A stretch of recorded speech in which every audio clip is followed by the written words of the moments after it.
सुप्रभात भैया बहन। कक्षा द्वादश, विषय हिंदी। कविता है दिन जल्दी जल्दी ढलता है। इसके कवि हरिवंश राय बच्चन जी हैं। उन्होंने इसे एक गीत के रूप में प्रस्तुत किया है। तो आइए सबसे पहले कविता के बारे में जानते हैं। निशा निमंत्रण से उद्धृत इस गीत में कवि प्रकृति की दैनिक परिवर्तनशीलता के संदर्भ में प्राणी वर्ग के धड़कते हृदय को सुनने की काव्यात्मक कोशिश व्यक्त करता है।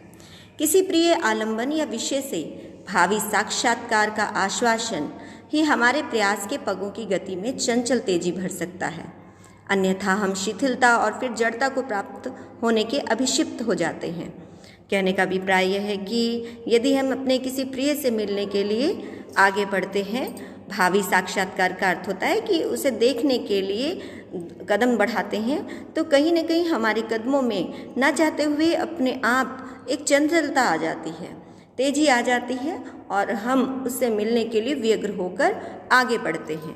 यदि हमारे मन में वो व्यग्रता ना हो, वो चंचलता ना हो, तो हम शिथिलता को या जड़ता को प्राप्त हो जाएंगे।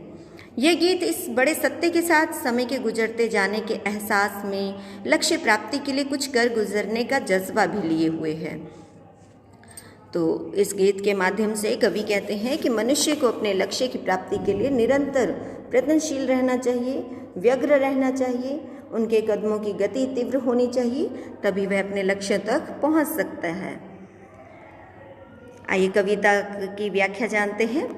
हो जाए न पथ में रात कहीं, मंजिल भी तो है दूर नहीं, यह सोच थका दिन का पंथी भी जल्दी जल्दी चलता है, दिन जल्दी जल्दी ढलता है। इस कविता में जहाँ एक ओर यह अनुभूति है कि समय बीत रहा है, वहाँ दूसरी ओर लक्ष्य को पाने की शीघ्रता का भी वर्णन किया गया है। समय तेजी से व्यतीत हो रहा है, समय किसी की प्रतीक्षा नहीं करता। व्यक्ति एक लक्ष्य को लेकर सदा प्रयत्नशील रहता है और उसे भय सताता रहता है कि लक्ष्य तक पहुंचने से पहले कहीं समय न बीत जाए। हो जाए न पथ में रात कहीं, मंजिल भी तो दूर नहीं, यहाँ सूर्य को प्रतीक के रूप में प्रयोग किया गया है। सूर्य भी एक पथिक है, उसे बहुत लंबी दूरी तय करनी होती है। इस दूरी को पार करने से भले ही उसे थकान हो रही हो, फिर भी वह इस कारण तेजी से चल रहा है कि कहीं लक्ष्य से पहले ही रात ना आ जाए।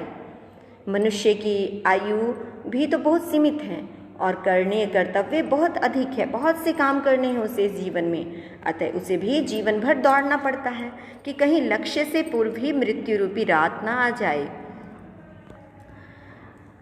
बच्चे प्रत्याशा में होंगे, प्रत्याशा का अर्थ होता है पाने की इच्छा। नीड़ों से झांक रहे होंगे, नीड़ कहते हैं घोंसले को। सामान्य पक्षियों में ऐसी ही शीघ्रता हमने देखी है। प्रातःकालीन भोजन की खोज में निकला पक्षी समूह संध्या को बहुत तेजी से अपने घोंसलों की ओर लौटता है।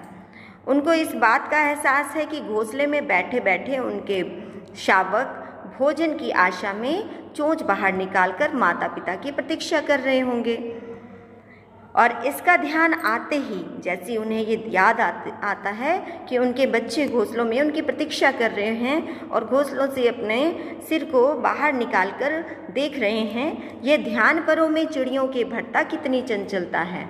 जैसे ये ध्यान आता है तो उनकी गति जो धीमी पड़ जाती है, कम हो जाती है बीच बीच में, वो कहीं ना कहीं चिड़ियों के पंखों में चंचलता ला देती है, उनकी गति को तेज कर देती है और वह तीव्र गति से अपने घोंसलों तक पहुंचने लगते हैं, क्योंकि उन्हें पता है दिन जल्दी जल्दी व्यतीत हो रहा है। मुझसे मिलने को कौन विकल, विकल बोलते हैं व्याकुल होने को, मैं हूँ किसके हित चंचल, यह प्रश्न शिथिल करता पद को, भरता उर में विवलता है, दिन जल्दी जल्दी ढलता है। शिथिल का अर्थ होता है उदासीन होना, विवलता का अर्थ होता है व्याकुलता। कवि क्या कहते हैं, वो सोचते हैं कि मुझसे मिलने के लिए तो पक्षियों के बच्चों के समान कोई व्याकुल नहीं है, अतः मैं किससे मिलने के लिए चंचल बनूं। ये बात जब ध्यान में आती है कि मेरी प्रतीक्षा करने वाला कोई नहीं है, तब मेरी गति धीमी पड़ जाती है। यह प्रश्न शिथिल करता पद को, जब उनके मन में ये प्रश्न उठता है कि मेरी प्रतीक्षा करने वाला कोई व्यक्ति नहीं है, तो उस ध्यान ही उनके कदमों की गति को धीमा कर देता है, उदासीन कर देता है। भरता उर में विह्वलता है, मेरे पैर शिथिल हो जाते हैं, मेरा मन अपनी एकाकी दशा पर, अकेलेपन पर व्याकुल हो उठता है। दिन जल्दी जल्दी ढलता है, सोचता हूँ भले ही दिन जल्दी जल्दी बीत रहा है किंतु मुझे कहीं जाने की उत्सुकता या व्याकुलता नहीं है। दिन निरंतर व्यतीत होता रहता है। इस कविता में काव्य सौंदर्य यथार्थ विशेष क्या है, इसे सुनेंगे। भाषा संस्कृत की तत्सम शब्दावली से युक्त है। समय की गतिशीलता व लक्ष्य की दूरी का सामंजस्य बैठाना सचमुच में बहुत कठिन होता है। एकाकी जीवन की निरस्ता का भी स्वाभाविक वर्णन किया गया है।